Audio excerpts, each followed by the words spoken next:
What's up, babes? It's Curly's Victoria. I'm shooting back-to-back lock videos, but I wanted to get on here and talk about, do locks make me feel more empowered or less empowered? Curly versus locked, or permed versus locked. Like, how do I feel? So make sure you guys smash the subscribe button, but I'm gonna talk and I'm gonna get right into it.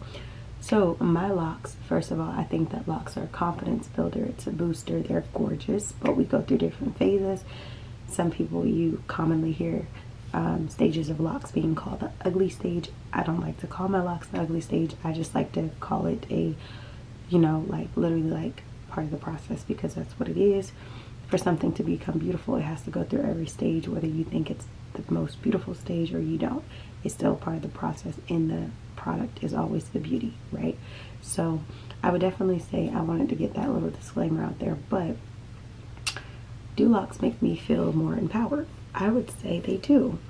Not that they make me feel like I'm better than anybody, but I think it's just, I was in the gas station yesterday, and no, I was in the store yesterday, and we were talking about the temperature in the store, and I said, oh, in my younger days, I used to literally, I'll quit a job because you won't adjust the temperature. Like if there was a job I worked, and I'm like, I wear a jacket every single day, even during the summers, because I'm cold. Are y'all ever gonna change the AC? Like, the guy told me to bring a jacket. I'm wearing a long sleeve and a jacket. I'm still freezing. Temperature is like 60 in the workforce. They were older, so they would get hot flashes and stuff like that. And the older guys, he just was like the ladies run everything, and he's like, oh no, you just gotta bring a jacket. And that's this ain't gonna work. And I quit. So I was just like, yeah, well, what do they say? I was in the store talking about this with the people there. I said, what do they say? Well-behaved women seldom make history. So when we say that, it just puts me into that mindset of empowerment. So just as well-behaved women seldom make history, it's the same thing as your hair. I feel like when I'm locked and I'm in these career fields and these professional lines of work, rocking my locks is like a, I mean, it's what I want, but it's also like that rebel woman in a sense, because it's that thing of like, oh, locks aren't professional. Locks aren't something that you should wear in the workforce, or you should lock your hair after you get your dream job, or you should lock your hair, you know, maybe when you're older so you can get everything you want. And in a way, to me, it's almost like, I didn't lock my hair to be the rebel, but in a way, it's almost like, well, I'm gonna do what it is that I'm gonna do, and you're either gonna accept it or we can move on. Because I think in a way, your locks, especially in the professional / career industry, is going to reveal a lot of people to you. People you may have already foreseen, people you may not have already foreseen. And I'm fortunate to be in a career field, not in a job, you know, per se right now. I'm in my career endeavors. So for me, I'm able to literally wear my hair as I please. You know, it's just entrepreneurship, so you can do real estate and all that stuff. You do what you do, but it's still, even in the career paths, will show you who is for you, who's not. Because even in certain jobs, do they look at you funny? Do they have a problem with your tattoos? Do they have a problem with you? Because I'm literally like, all of the things they say don't do, I pretty much have in the workforce. You can't have tattoos, you can't have locks, you can't. And I didn't do it intentionally. It's just, if I wanted something, I'm gonna get it. No one's gonna be able to stop me from doing that. I don't even care if it's a job. So I just hope that we get to a place in this world where we stop saying, oh, don't lock your hair before you go on those interviews. No, lock your hair. That's a part of our culture. It's a part of our community. Stop like watering down yourself to make somebody else look better. Like, no. We got to get our mindset out of that, because even when we think like that, we allow people to get and cloud our minds. And if we know that well-behaved women, well-behaved people seldom make history, then we know that at some point you got to be a rebel for something good, right? And it might not be through your hair, it might not be through your tattoos, it might not be through any of those factors for you, but at the same time, don't let people get in the way. So when I'm rocking my locks, it not only makes you feel as though this is part of who I am, this is, you know, showing that this narrative that y'all have, I could be educated with locks, I could be educated with tats, I could be this and that, And I used to say that all the time. There's a lot of people who don't have locks. There's a lot of people who don't have tattoos. And y'all are hiring them, and they literally don't even have brains. So, you know, like brains. They're like ignorant.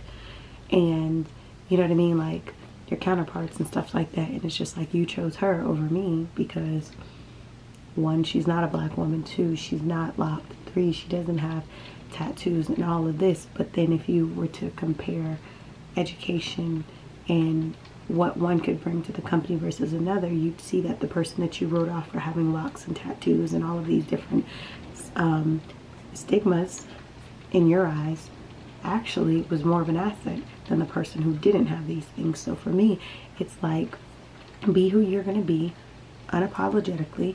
Don't let no one tell you what you can and cannot do when it comes down to you. If locks are a part of your culture, it's a part of who you are, or it's just something that you want to do because it's within your, then do what you do. You know what I mean? So, and at the end of the day, they are empowering.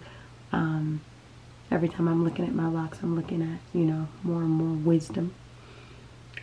Every time my hair grows, I just feel like it's a part of the process of the woman that I'm becoming. So I'm just thinking like, I'm growing as an individual and my hair is growing as well. So I think it's just synonymous. I would say not synonymous, but I would definitely say symbolic when it comes down to different tactics and, you know, knowing that everybody can't have locks, can't grow locks the way we or I, you know, black people grow locks is just a beautiful thing. You know, we're often imitated, but we can't be duplicated in our nature. So it is what it is. I got these hair pieces. I got these pieces from my jacket in my hair. It's bothering me. They're all sitting right at the ends, little pieces. Somebody was asking me to do lint removal, but it's not lint. But in the case that I did remove, I would just, a lot of times I'll just like take it out with my hand. Because it's the end of my hair, so if it's sitting right there, I'll just take it out. And then if it's like literally like a ball, and I don't feel like doing that, then I'll just cut that little piece. But a lot of times I just do it just like that.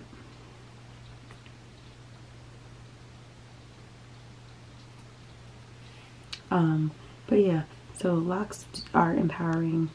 It just encourages me to walk in my truth. And I think the more that I am closer to my core of natural, through my skin, through my body, through my hair, through my nails, through my everything, the closer I am to the way that I've been designed, the way that I was created, the more empowered I feel. So rocking my natural hair, rocking my natural nails, rocking my natural body, rocking my natural skin color, instead of trying to alter any of those things, I feel more empowered in my own skin than anything else. So locks do make you feel more empowered. Not to say that you can't feel empowered with loose natural hair or with perms, but yeah, it is definitely a thing. So I'll see you beautiful babes in the next video. Make sure you like, comment, share, subscribe, and thanks for watching.